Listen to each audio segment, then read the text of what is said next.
এখানে একটি বাজারে মোরগ মলে তো ভিডিও করা হচ্ছিল, ঠিক আছে। এখানে পাবলিক প্লেস, আপনারা জানেন যে সারা বাংলাদেশ সব জায়গায় ভিডিও করা হয়। পাবলিক প্লেসে কোনো বাধা বিপন্নী হয় না, কারণ যে পাবলিক প্লেস এটা উন্মুক্ত, সবাই থাকে, যার যার চেহারা উঠবেই, স্বাভাবিক, তাই না। তো এখানে আসার পরে অনেক ভদ্রলোকেরা আছে, এখানে ভিডিও হচ্ছিল। তো এখানে আরেকজন ভদ্রলোক, ঠিক আছে, দেখতে পারতেছেন, তো ওনার নাকি সমস্যা হয়ে গেছে যে তার ফেস কেন উঠলো বা চেহারা উঠলো। তো এখন আপনারা বলুন যে এখানে 10 জন লোক থাকে, সবার চেহারা কিন্তু উঠবে, এটা উন্মুক্ত জায়গা, এটা কোনো পার্সোনাল বাড়ি না বা ঘর না বা অফিস না, কোন আদালত না, ঠিক আছে। তাহলে এখানে এই ভদ্রলোক এরকম আচরণ মানে আমার সাথে করছে এবং এখানকার মুরব্বী যারা আছে তাদের সাথে করছে, যেরকম উনি একজন হেডামোলা লোক, ঠিক আছে। তো আপনারা বলবেন যে এই পাবলিক প্লেসে ভিডিও যদি কারো চেহারা না ওঠে তাহলে সে কিন্তু এই পাবলিক প্লেসে না আসাই ভালো, তাই না।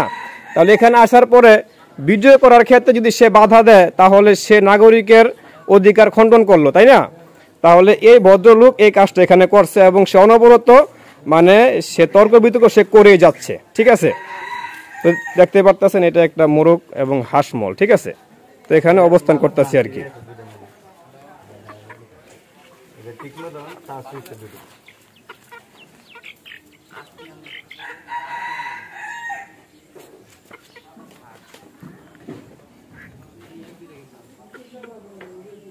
আসনি ভাই।